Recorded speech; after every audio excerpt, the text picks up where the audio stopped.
Сәлем достар, қайырлы күн. Бүгінгі жасалатын тағамымыздың түрі краб қосылған салат. Крабовый палочка, яғни шаян таяқшалары қосылған салат. Бұның құрамы қияр, крабовый палочка, жұмыртқа және қалбырдағы жүгері және майонез керек болады.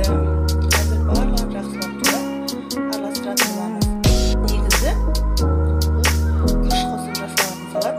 Оның орнымен мына балғын қиярмен алмастырдым. Өте керемет болады. Видеоны толық қарап отырыңыздар.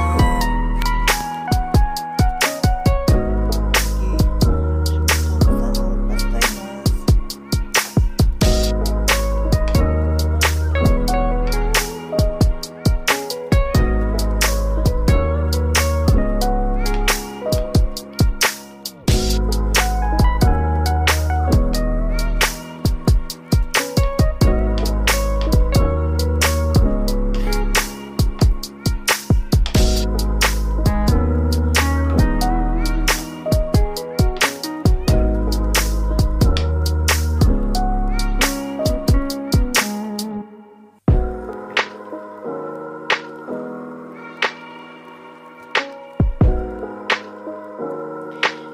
Жұмыртқамызды осылай турап алдық.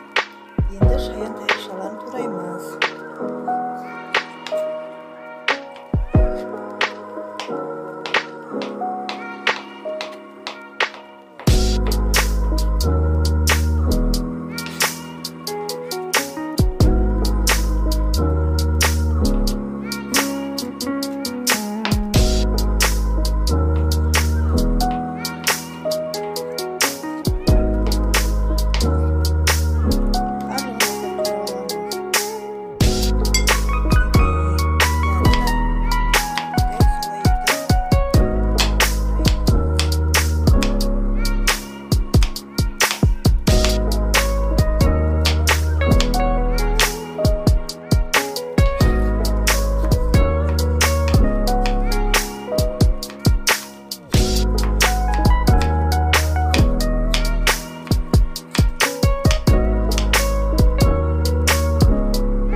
Жақсылап араластырамыз.